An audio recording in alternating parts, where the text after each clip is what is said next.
how to move your assets into a trust. Welcome to my channel. I am Jaco Grobler, the founder and managing director of Prosperity Enterprises. I'm sure that you've built up some assets in your name, but ideally, you don't want to own a single thing. You want to be a poor man. You want nothing on your name, not even a couch or a TV. Now, how do you move your assets into a trust? Let's start talking about the different assets that could possibly be on your name. The first one is your primary residence. Your primary residence can either be moved to your family trust, or alternatively it can move with your investment property into a property company.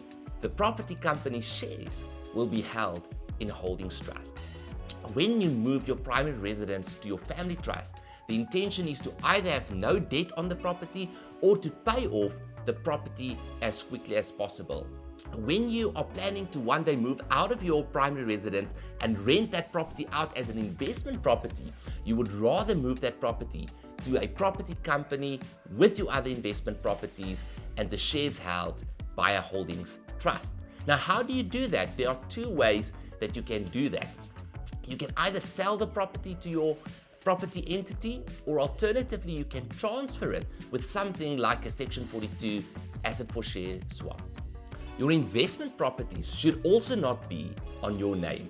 You can move your investment properties to a property company with the shares held in a holdings trust.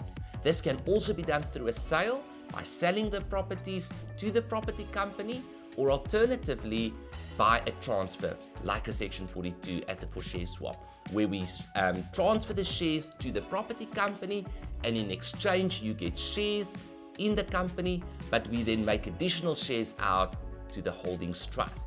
Now, when there are a lot of transfer duties or capital gains tax, that is when we do an asset for share swap.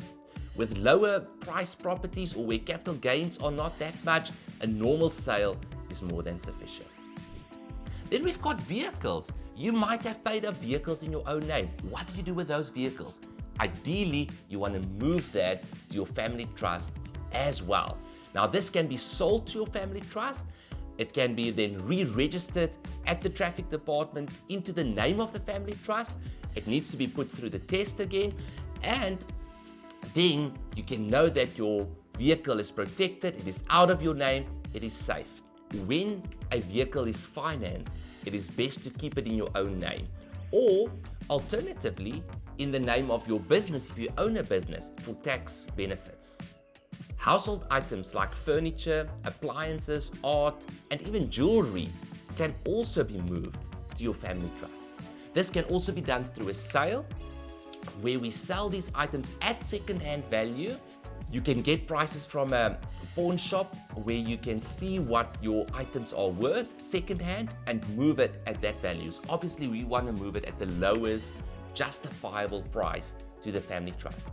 We will assist you with setting up a contract of sale, and then we will create a loan account, meaning that the family trust will owe you that money.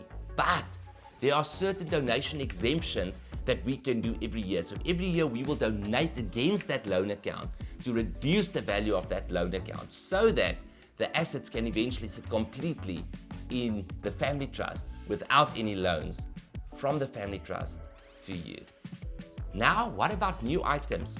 Once you have set up your trust, anything that you are acquiring, you want to make sure that you acquire it in the name of the family trust. So you should have a bank card for your family trust, and any items like a TV or a couch or jewelry or whatever it is should then be purchased in the name of the family trust. Remember that resolutions are important in this regard. If you need money in the family trust, cash can also be transferred from your name to the family trust. We will simply allocate it to your loan account, and we will donate against that loan account every single year to reduce that loan account as much as possible.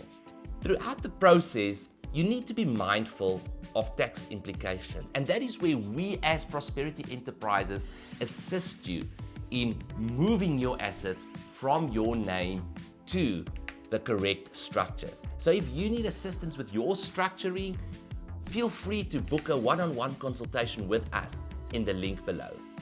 So, to summarize, ideally, you want to have your primary residence paid up in your family trust, your investment properties in a property company with the shares held in a holdings trust, your vehicles paid up and in your family trust, your household items like your furniture, your appliances, your jewelry, etc., also in your family trust, and then any new items that you acquire that in your family trust. If you like this content and would like to receive more of it, remember to like, share, and subscribe.